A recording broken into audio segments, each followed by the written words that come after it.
कक्षा 10वीं विषय हिंदी, कविता 13 हास्य व्यंग। साधुपदेश।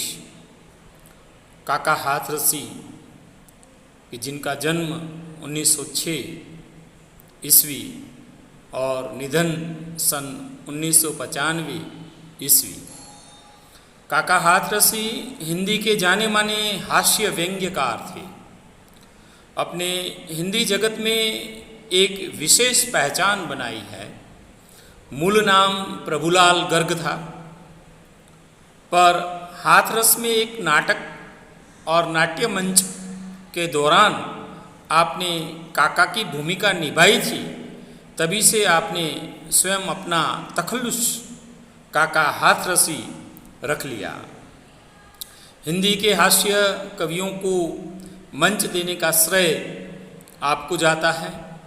जहाँ कहीं भी हास्य कवि सम्मेलन आयोजित होते थे, वहाँ काका की अनिवार्य अनुपस्थिति होती थी। हिंदी की सुविख्यात पत्र पत्रिकाएं तथा धर्मयुग, साप्ताहिक हिंदुस्तान, वीणा आदि में आपकी रचनाएं नियमित रूप से प्रकाशित होती रहती थी। कुल मिलाकर आपने नाम 42 संकलन मिलते हैं। व्यंग्य हास्य के क्षेत्र में आपने सुपुत्र निर्भय हाथरसी का नाम भी प्रसिद्ध है। प्रस्तुत रचना में ढोंगी बाबाओं की लीला का चित्रण किया गया है। साधुपदेश शीर्षक से तो लगता है कि साधु अर्थात सज्जन का उपदेश होगा, पर कवि ने व्यंग्य शैली अपनाकर ऐसे साधु, ढोंगी बाबा आदि के प्रति अपना आक्रोश प्रकट किया है। पोथी पढ़ने और माला फेरने से कुछ नहीं होता है। एक और हम राम नाम जपते हैं, गौमुखी में हाथ डाल माला के दाने को फेरते हैं, तो दूसरी ओर मीठी छुरी भी चलाते हैं। ये तथाकथित साधु बाबा न तो ज़्यादा पढ़े लिखे होते हैं, न ज्ञानी होते हैं। इसलिए भक्तों द्वारा पूछे गए प्रश्नों का उत्तर न देने पड़े, इस हेतु मौनी बाबा का स्वांग रचाए बैठे रहते हैं। वे मौन रहकर जीव जगत और माया संबंधी असंगत बातें और मनगढ़ंत बातें किया करते हैं। आइए प्रिय भक्तगण, उपदेश कुछ सुन लीजिए। पढ़ चुके हैं बहुत पोथी, आज कुछ गुन लीजिए। हाथ में हो गोमुखी, माला सदा हिलती रहे। नम्र ऊपर से बने, भीतर छुरी चलती रहे।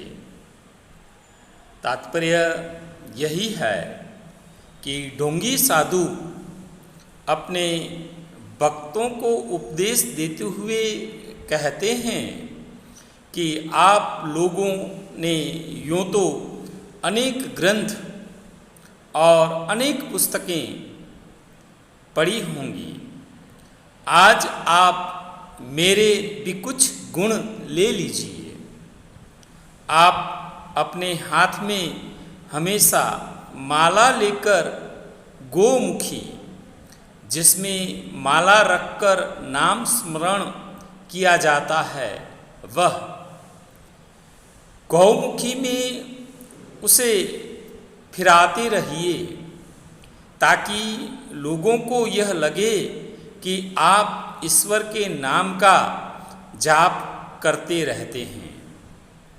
इसके अलावा ऊपर से आप ऐसा दिखावा करते रहिए कि आप बहुत विनम्र हैं, लेकिन अंदर से आप छल कपट करने से मत चूकिए। दूसरी पंक्ति को देखें। नगर से बाहर बगीचे में बना ले झोंपड़ी, दीप जैसी देह चमके, सिप जैसी खोपड़ी। तर्क करने के लिए आ जाए कोई सामने, खुल न जाए पोल इस भय से लगे मत कांपने। जीव क्या है, ब्रह्म क्या है? देखें कि ढोंग करने के लिए ऊपर दिखावा करना जरूरी है, इसलिए साधु का सच्चा वेश बनाने के लिए कुछ चीज़ों का सहारा ले लीजिए। इसके लिए आप अपने शहर से दूर किसी बगीचे में एक झोंपड़ी यानी कि कुटिया बनाकर उसमें रहिए।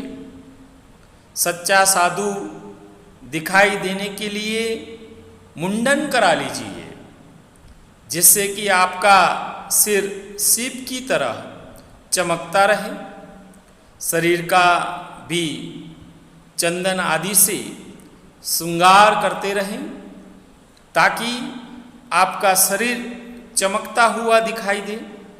यदि कोई व्यक्ति आपसे किसी भी विषय पर तर्क करें तो उससे डरकर भयभीत ना हो। डरे नहीं कि आपकी पोल खुल जाएगी, बल्कि हिम्मत से काम लें और निडर बने रहें। तू कौन है, मैं कौन हूँ, स्लेट पर लिख दो महोदय। आजकल मैं मौन हूँ, धर्म संकट शीघ्र ही इस युक्ति से कट जाएंगे। सामने से तार्किक विद्वान सब हट जाएंगे। तात्पर्य यही है कि यदि कोई व्यक्ति आपसे इस विषय पर तर्क करने के लगे अथवा तो तर्क करें कि जीव जगत और माया क्या होती है, परमात्मा क्या है, आप कौन हैं, मैं कौन हूँ, तो आप बिल्कुल मत घबराइए, कुछ मत बोलिए। केवल एक स्लेट पर यह लिखकर उसे दिखा दीजिए कि आजकल आपका मौन व्रत चल रहा है, इसलिए आप तर्क वितर्क नहीं कर सकते। इस उपाय से आप एकदम मुक्त हो जाएंगे। तर्क करने वाले अपने आप वहाँ से चले जाएंगे। किए जा निष्काम सेवा, सब फ्लेच्छा छोड़कर, याद फल की जब सताए, खा पपीता तोड़कर। स्वर्ग का झगड़ा गया, भय भी नरक का छोड़ दे। पाप घट भर जाए तो काशी पहुंचकर फोड़ दे। तात्पर्य यही है कि आप बिना किसी कामना या इच्छा से लोगों की सेवा करते रहिए। फल की परवाह बिल्कुल मत कीजिए। यदि फल की कभी याद आ जाए तो इधर उधर हाथ मारकर जो हाथ में आ जाए उसे झपट लीजिए। स्वर्ग प्राप्ति से कोई वास्ता मत रखिए और नरक में जाने का डर भी मन से निकाल दीजिए। यदि आपके पापों का घड़ा भर जाए, यानी पाप ज़्यादा हो जाए, तो चिंता मत कीजिए, सीधे पाप मोचनी काशी चले जाइए। वहाँ आपके सारे पाप बिना साबुन के चुटकी बजाते ही धुल जाएंगे। तो यहाँ पे इसका सारांश देखें। साधुपदेश एक व्यंग्य काव्य रचना है। कवि ने इस कविता के माध्यम से आजकल के उन ढोंगी और अज्ञानी साधुओं की लीलाओं का चित्रण किया है, जो ऊपर से तो विनम्र और भले ही दिखाई देते हैं, पर अंदर से कुटिल और धूर्त होते हैं। प्रश्नों के बारे में हम जानकारी प्राप्त करें। 4-5 वाक्यों में उत्तर लिखिए। उसमें पहला प्रश्न है, ढोंगी साधु भक्तजनों को क्या उपदेश देते हैं? ढोंगी साधु अपने भक्तजनों को उपदेश देते हैं कि वे अपने हाथ में गोमुखी लेकर माला फिराने का ढोंग करते रहें, ऊपर से विनम्र और सजन दिखने का ढोंग करते रहें, पर अंदर से छल कपट करने से ना चूकें। शहर से दूर झोंपड़ी बनाकर निवास करें और सिर मुंडाकर चंदन आदि से श्रृंगार करते रहें। मौन व्रत धारण करें, फल की इच्छा न करें, नरक की परवाह न करें और खूब पाप करें। तू कौन है, मैं कौन हूँ, स्लेट पर लिख दो महोदय। आजकल मैं मौन हूँ, धर्म संकट शीघ्र ही इस युक्ति से कट जाएंगे। सामने से तार्किक विद्वान सब हट जाएंगे। तात्पर्य यही है कि यदि कोई व्यक्ति आपसे इस विषय पर तर्क करने के लगे, अथवा तो तर्क करें कि जीव जगत और माया क्या होती है, परमात्मा क्या है, आप कौन हैं, मैं कौन हूँ, तो आप बिल्कुल मत घबराइए, कुछ मत बोलिए। केवल एक स्लेट पर यह लिखकर उसे दिखा दीजिए कि आजकल आपका मौन व्रत चल रहा है,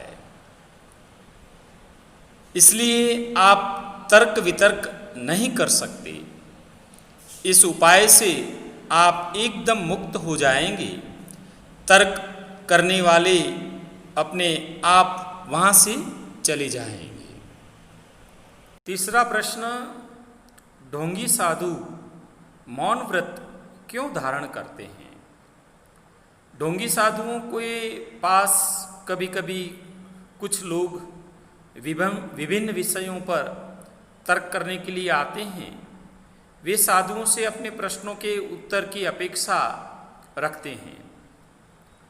ढोंगी साधु इस प्रकार से प्रश्नों के उत्तर से अनभिज्ञ होते हैं।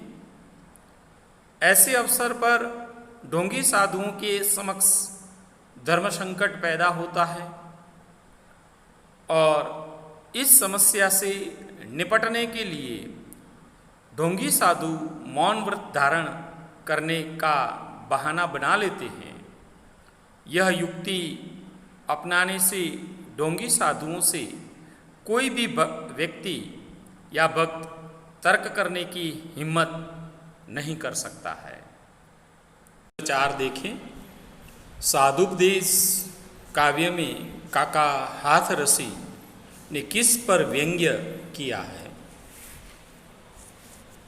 तो साधुपदेश काव्य में कवि काका हाथरसी ने उस अनपढ़ और ढोंगी लोगों पर व्यंग्य किया है कि जो अपने आप को साधु के रूप में पेश करते हैं और वास्तविक साधुओं की भौड़ी नकल कर अपना उल्लू सीधा करते हैं, इस लोगों को ज्ञानप्रद बातों से कुछ लेना देना नहीं होता है और वे ज्ञान की या परीक्षा की घड़ी को आने पर मौन व्रत धारण कर लेते हैं और मौन व्रत करने का बहाना बना लेते हैं। ये बड़े से बड़ा पाप करने से भी नहीं डरते हैं। तो इस प्रकार साधुपदेश जो हास्य व्यंग्य यहाँ पे काका हाथरसी के द्वारा प्रस्तुत किया गया है, जिसको हमने पढ़ा और समझा। धन्यवाद।